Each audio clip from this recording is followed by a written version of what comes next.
Complex তৈরি হচ্ছিল এবং সেখানে যে নির্মাণ কার্য হয়েছে তার জন্য এই ক্ষতিগ্রস্ত পরিবার যাদের বাড়িটা ক্ষতিগ্রস্ত হয়েছে সেই অবৈধ নির্মাণের জন্য, এবং সেটা হাইকোর্টের দ্বারস্থ হয়। পরবর্তীকালে মহামান্য আদালত সেই নির্মাণ যে অবৈধ হয়েছে সেটা ভেঙে ফেলার নির্দেশ হয়।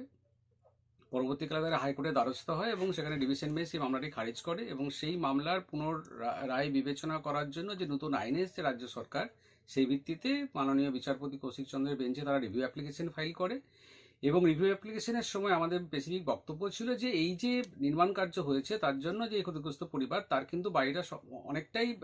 মানে ক্ষতিগ্রস্ত হয়েছে এবং বিভিন্ন ক্র্যাক দেখা দিয়েছে,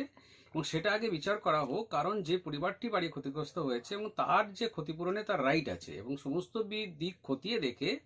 বিচারপতি নির্দেশ দিয়েছিলেন যেটা নিরপেক্ষ সংস্থাকে দিয়ে এটাকে তদন্ত করে দেখতে হবে যে তার ক্ষতিগ্রস্ত যে হয়েছে তার পরিমাণটা কত, এবং সেই ভিত্তিতে একটা রিপোর্ট আছে সাবমিট হয়। এবং মহামান্য বিচারপতি বলেছেন যে এই যে পরিবারটি বাড়ি ক্ষতিগ্রস্ত হয়েছে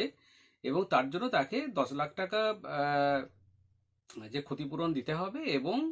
যে নতুন আইন এসছে যে কিছু ছাড় দেওয়া হচ্ছে যে যে অবৈধ নির্মাণ কাজ যেগুলো হয়েছে সেটাকে রেগুলারাইজ করার জন্য, সেই ভিত্তিতে